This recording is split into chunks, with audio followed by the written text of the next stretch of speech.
오늘도 우리 주의 은혜로 복된 성일이 되어지시기를 축복합니다. 한 나라나 공동체나 개인이나 그들이 가지고 있는 정체성, 아이덴티티가 중요합니다.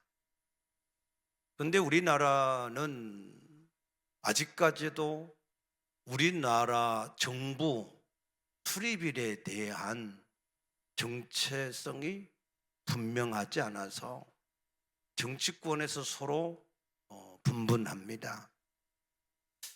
우리나라는 1910년 8월 29일에 일본에 의해서 강제 합병이 되었습니다. 그러다가 1919년 3월 1일 만세 운동을 기점으로 해서 1919년 3월 17일 러시아 블라디보스토크에서 문창범, 이동희 씨들이 임시정부를 세웠고, 그리고 19년 4월 10일에 중국 상하이에 또 안창호와 신익희 씨 등이 임시정부를 세웠고, 그리고 1919년 4월 23일에는 경성에서 이승만 씨가 한성정부를 세웠습니다. 그래서 세 개의 임시정부가 난립해 있다가 1919년 9월 11일에 하나의 임시정부로 통합이 되었습니다.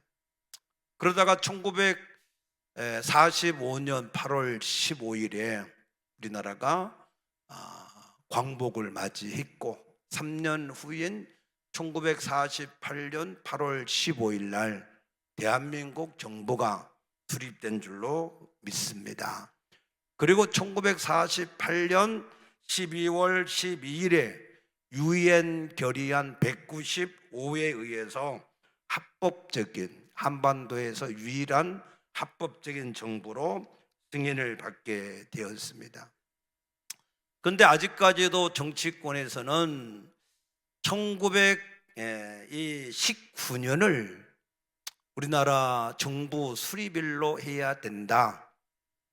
또 다른 사람들은 1948년을 우리나라 정부 수립일로 해야 된다라고 서로 주장을 하며 국론이 분열되어져 있습니다. 1919년을 정부 수립일로 하지 않는 사람들은 친일파로 매도를 해서 또 비판을 하기도 합니다.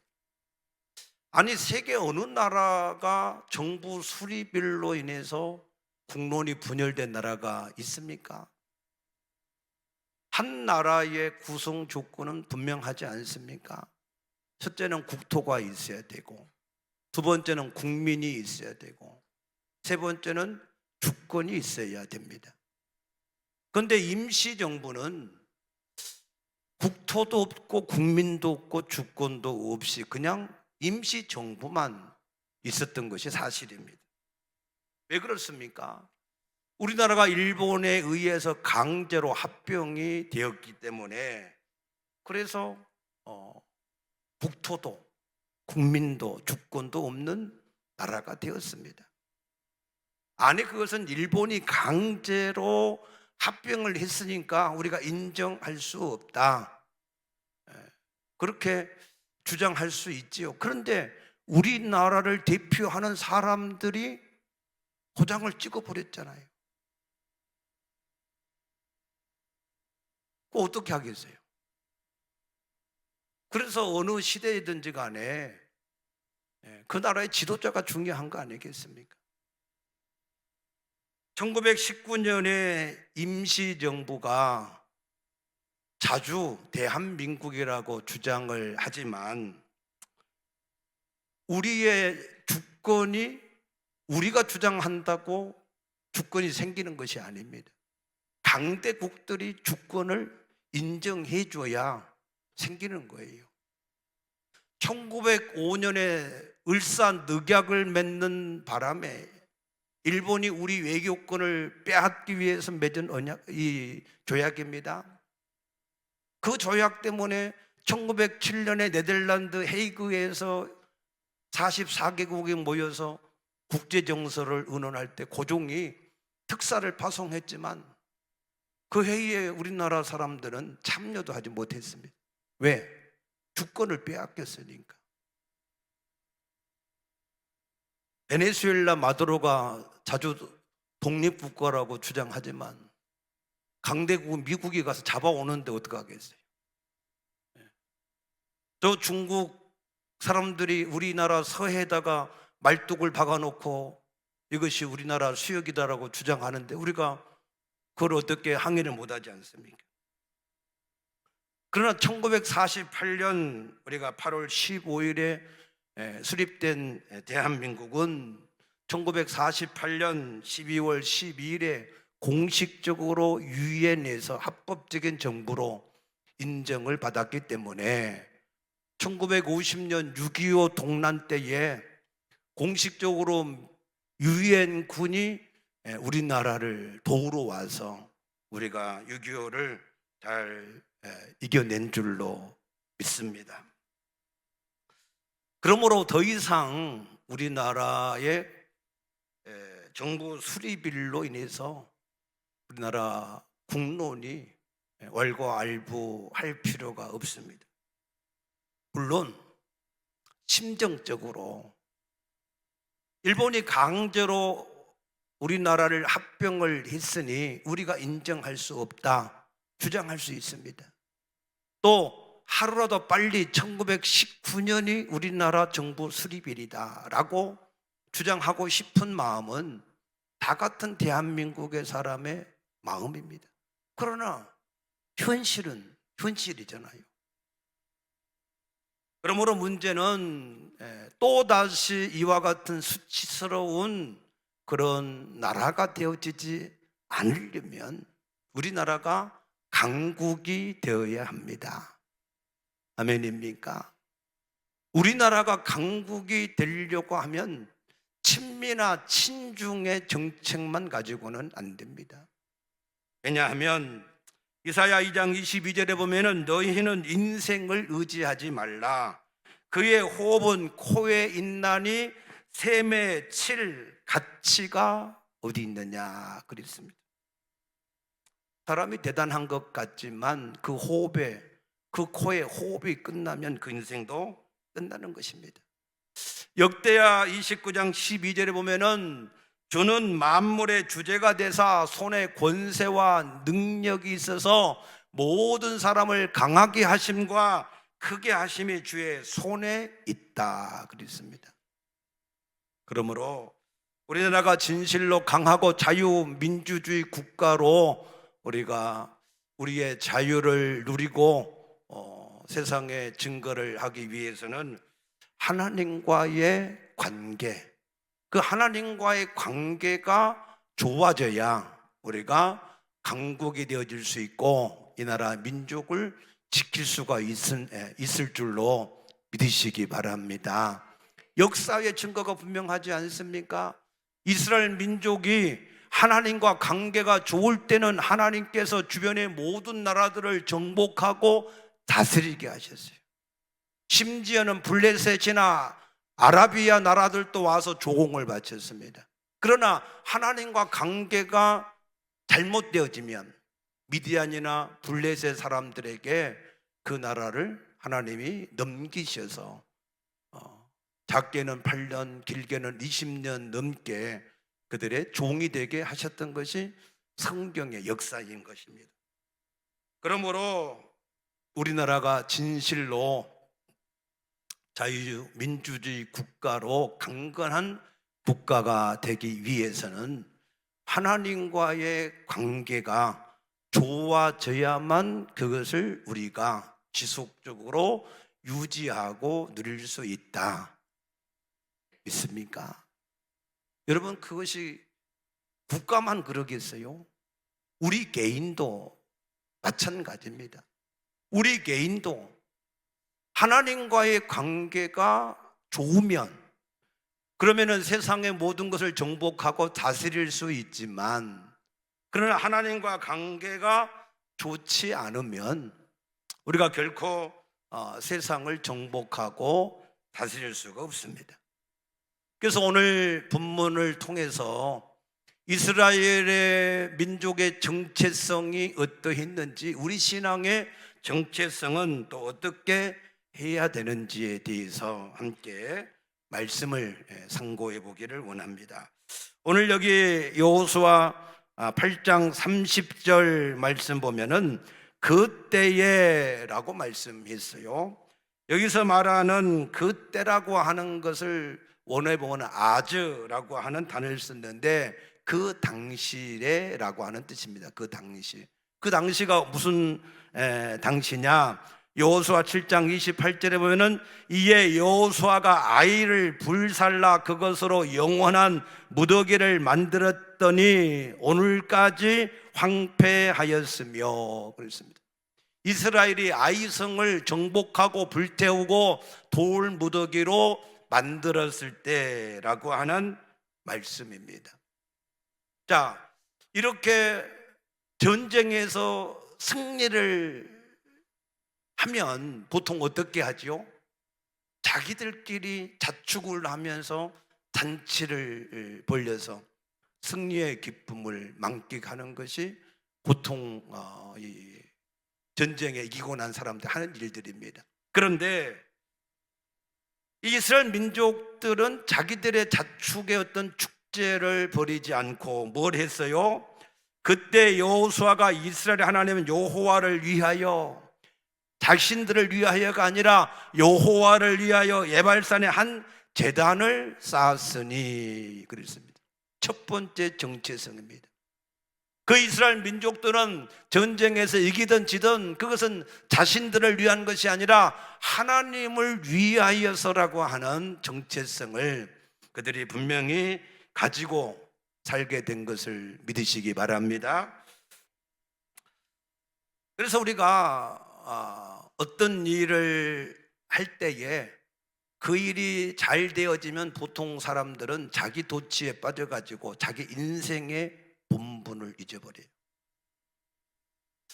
사도행전 12장 23절에 보면 헤롯 대왕이라고 하는 사람이 두로와 시돈 사람들, 두로와 시돈은 하나님이 주신 가나안 땅의 위쪽에 있는 그 땅에 포함되지 않는 지역입니다.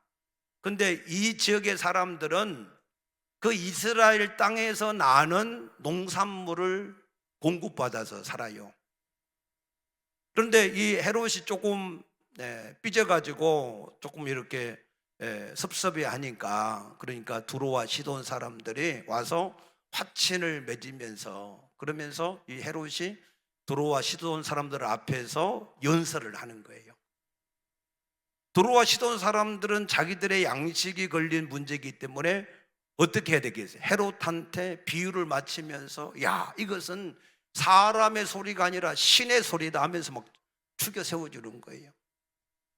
여러분 옆에서 누가 여러분을 비유를 맞추며 죽여 세울 때 조심하시기 바랍니다.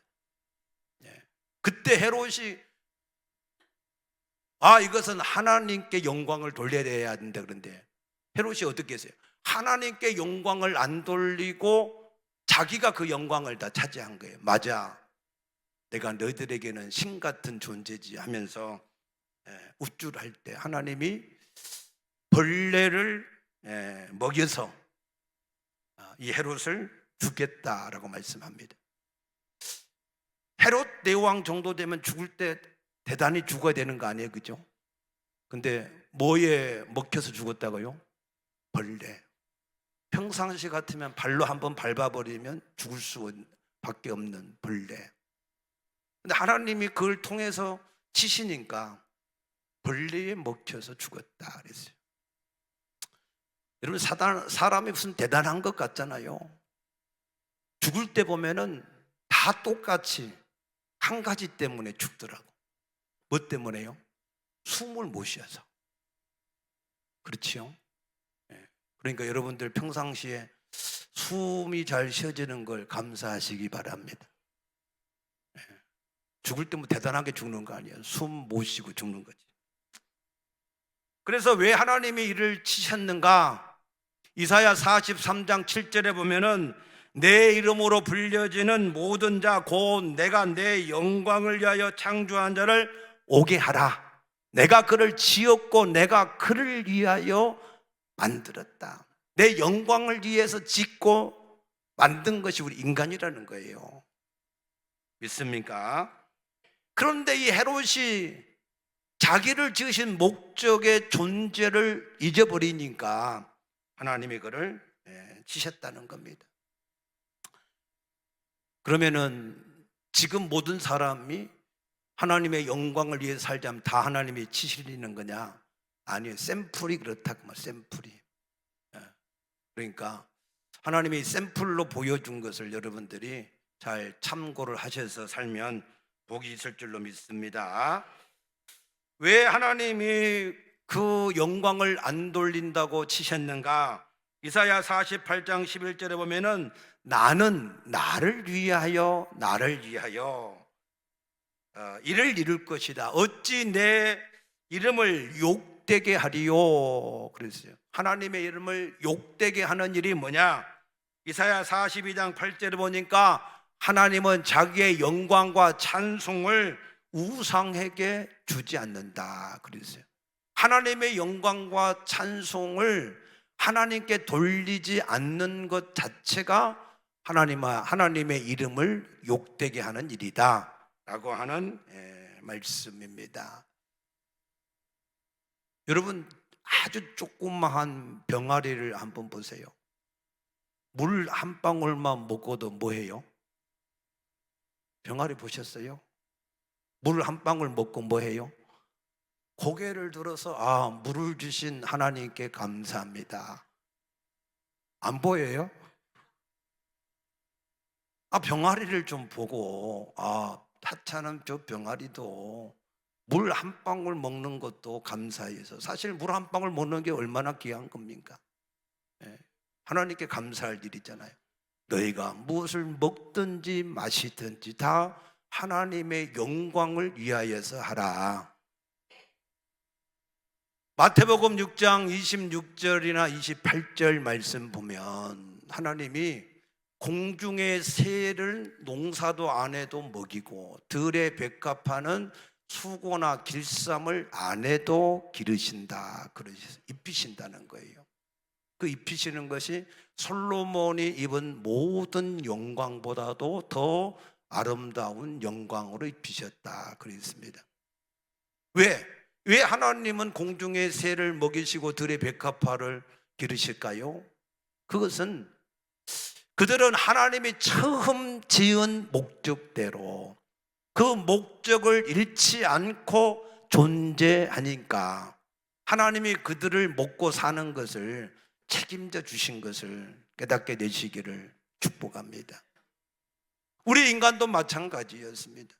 우리 인간도 창세기 2장 15절에 하나님이 만들어 주신 에덴 동산에서 그 에덴 동산을 경작하고 지키라 했을 때 그 말씀대로 순종할 때에는 먹을 것이 풍부했습니다. 과실이 보기에도 아름답고 먹기에 좋은 과실이 늘려 있었어요. 에덴 동산에는 샘물이 터져 나와서 강 사방으로 흘렀다 그랬어요. 그들이 벌거벗었으나 옷을 입을 필요 없이 부끄러워하지 않았다 그랬습니다. 하나님이 창조하신 목적대로 에덴 동산 안에 우리 인간이 존재할 때는, 하나님이 존재하게 한 목적대로 존재할 때는 모든 먹고 사는 것에, 입는 것에 무엇을 입을까 먹을까 마실까 하는 그러한 염려로 그런 걱정할 필요가 없었다. 왜? 하나님이 우리 인간이 하나님이 존재하게 한 목적대로 존재하니까 그 모든 것을 책임져 주셨다. 공중의 새나 들의 백합화처럼. 아멘입니까? 그런데 창세기 3장 5절에 보니까 우리 인간이 피조물 자리에 있지 아니하고 자기가 하나님같이 되고 자기가 주인 되어 살려고 그럴 때에 그 인간은 창세기 3장 24절에 보면 에덴 동산에서 내쫓아버리셨어요. 그때부터는 이마에 땀이 흘러야 겨우 먹고 사는 그런 저주스러운 삶이 시작되었다 그랬습니다. 그래서 예수님이 우리에게 오신 겁니다. 그래서 그가 고린도후서 5장 15절에 보니까 모든 사람을 대신하여 죽으심은 살아있는 자들로 하여금 다시는 자기 자신을 위해 살지 않고 자기 자신을 위해서 대신 죽었다가 살아나신 그 예수를 위해서 살게 하시기 위해서 그가 우리 모든 죄를 대속하셨다라고 말씀하시는 겁니다. 믿습니까? 로마서 14장 9절은 이를 위하여 그리스도께서 죽었다가 다시 살아나셨으니 산 자와 죽은 모든 자의 주가 되시기 위해서, 그 주님을 위해서 살도록 하기 위해서 예수님이 대속의 죽음을 죽으신 것을 믿으시기 바랍니다. 그러므로 이스라엘 공동체가 이제는 하나님을 위하여서 그들이 살아가기를 시작했던 것처럼 우리 그리스도 안에 있는 사람들도 이제는 진실로 주를 위해서 사는 목적 의식을 분명히 가지고 살아갈 수 있게 되어지기를 축복합니다. 아멘. 그런데 하나님이 이 지금 제단을 쌓는데 어디에다가 제단을 쌓으라고 그랬어요? 에발산에 한 제단을 쌓았으니 그랬습니다. 에발산. 이 에발산은 어떤 산이냐면 해발 940m의 산인데 그 에발산 앞에는 그리심산이 있어요. 그 그리심산이 하나님이 비춰주는 태양을 그림자로 가려버려요. 에발산을. 그러니까 에발산은 이 수목이 이게 자라지를 못하는 거예요. 여러분 농사를 지을 때 햇빛을 비추지 않는 응달, 그늘이 있는 곳에는 농사가 안 돼요. 우리 교회도 옛날에 에얼린 뜰이 들어오기 전에는 햇빛이 굉장히, 우리가 교회가 남양이잖아요. 햇빛이 너무 잘 들어왔어요. 그래서 얼마나 잘 들어왔는지 이게 유리창 문에다가 이런 거를 이렇게 붙여놓으면 다 녹아가지고 흘러내릴 정도로 햇빛이 잘 들었는데 에일린 뜰이 들어와가지고는 그늘져가지고 너무 햇빛이 안 들어온 것까지 좋은데 겨울엔 또 이게 춥고 그러더라고. 그런데 이 에발산은 그리심산 때문에 그늘져가지고 거기에서는 수목이 잘 자라지 않는 거예요. 에발산이라고 하는 뜻이 나뭇잎이 없다, 초목이 없다라고 하는 그런 뜻으로 저주와 공고함의 상징이 되었습니다.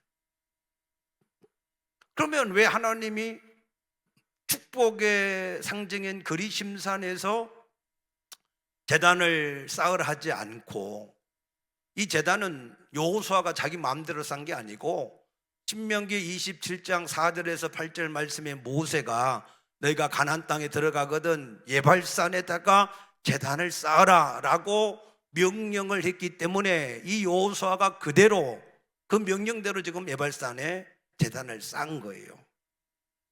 그러면 이 예발산에 제단을 쌓을 때에 거기에다가 거기에 있는 돌에다가 율법을 새기는데 어떤 돌이냐면 오늘 여기 32절 보니까 그 돌에 기록했다. 그 돌은 신명기 27장 4절에 회칠한 돌이에요. 회칠.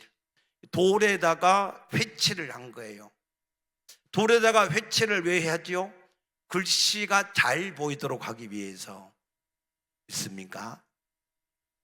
그러니까 모든 사람이 하나님의 율법을 잘 볼 수 있도록 거기에다가 돌에다가 율법을 기록하는 겁니다.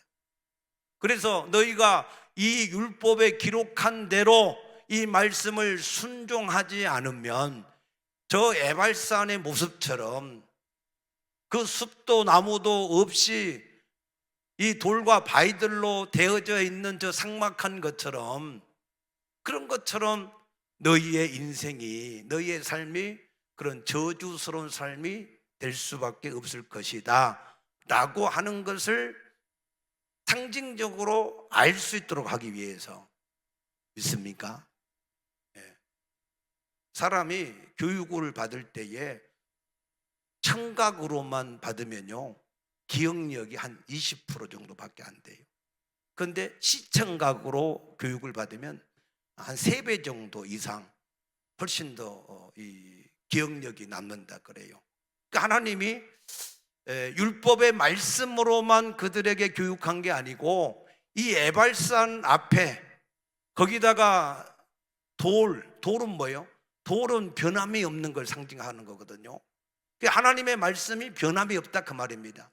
그런데 회칠한 돌에다가 율법을 기록해서 그들이 잘 보게 해서, 그래서 너희가 이 하나님의 말씀을 지키지 않으면 너희도 저 에발산과 같은 그런 삶이 될 수밖에 없다라고 하는 것을 알게 하기 위해서 이 에발산의 이 돌에다가 거기에다가 말씀을 기록하라라고 말씀을 하셨다는 사실입니다.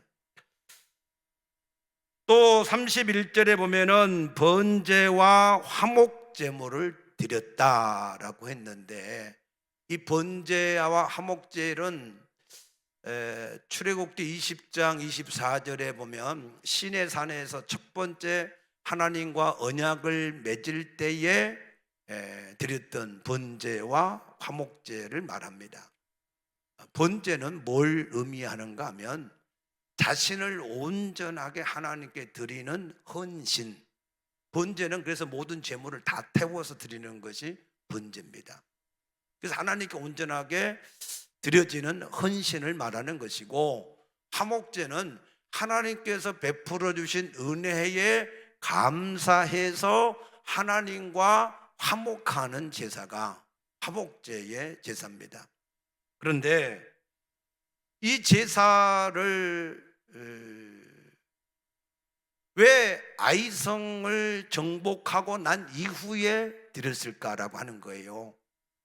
여리고성을 정복했을 때 얼마나 여리고성을 정복한 거 대단한 일입니까? 그때 드릴 수 있는데, 아니면 아이성 전쟁에서 실패했을 때 하나님의 도움을 받기 위해서 그때 드릴 수도 있는데, 그런데 왜 아이성을 재정복해서 승리했을 때 그때 이 번제와 화목제를 드렸을까라고 하는 거예요. 그 이유는 여리고성의 전쟁과 아이성의 전쟁을 통해서 그들이 깨달은 게 있습니다. 뭘 깨달았느냐?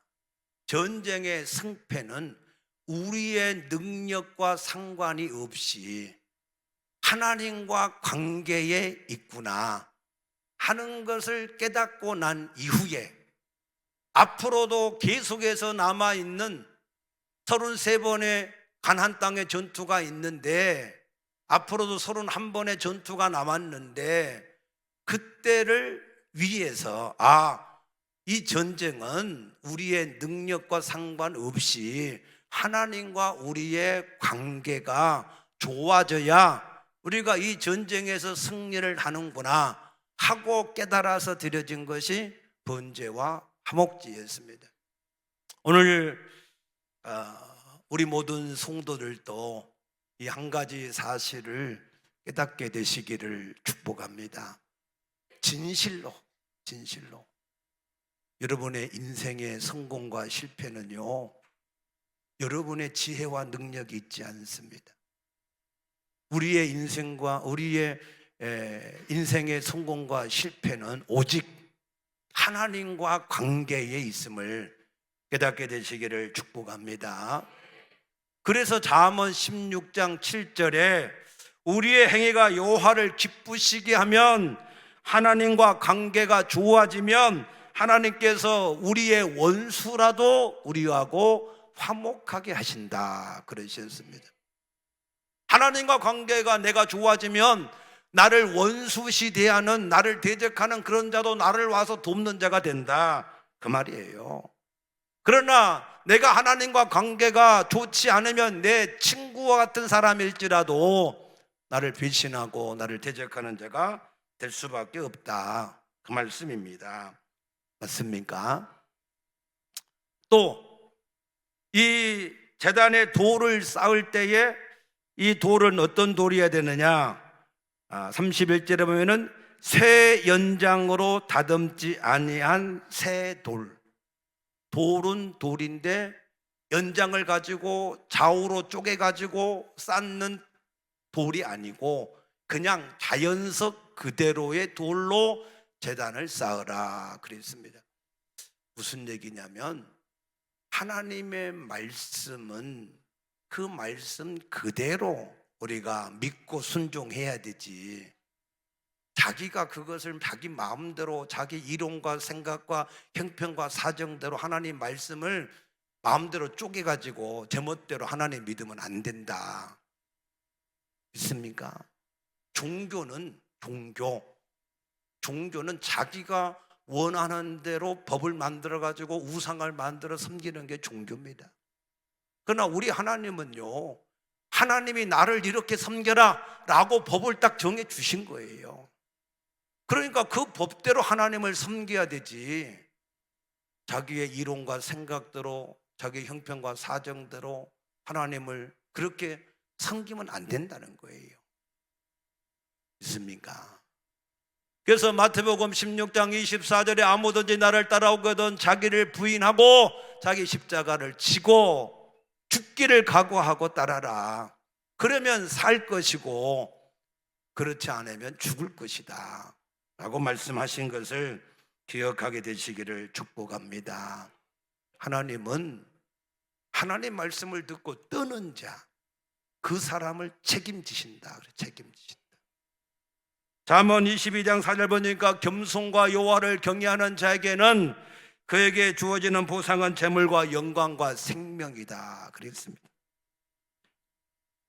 마태복음 7장 24절 5절 말씀 보면 나의 이 말을 듣고 행하는 자는 그 집을 반석 위에 지은 지혜로운 사람 같으니, 반석, 바위 위에다가 집에 주초를 놓은 사람은 지혜롭다.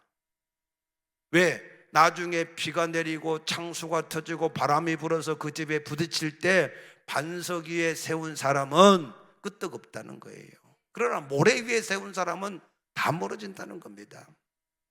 베드로전서 2장 5절에 보니까 너희는 산돌같이 신령한 집으로 지어져야 된다 그랬어요. 우리 인생은요, 집을 짓는 과정입니다. 여러분의 인생을 다 살았을 때 여러분의 집이 그대로 남아 있으면 그 사람은 복이 있는 사람이고, 그러나 인생을 다 살아갈수록 그 집이 다 허물어지고 그 집이 불타고 그 집이 다 무너져 버리면 여러분의 인생은 그냥 헛사는 거나 마찬가지죠.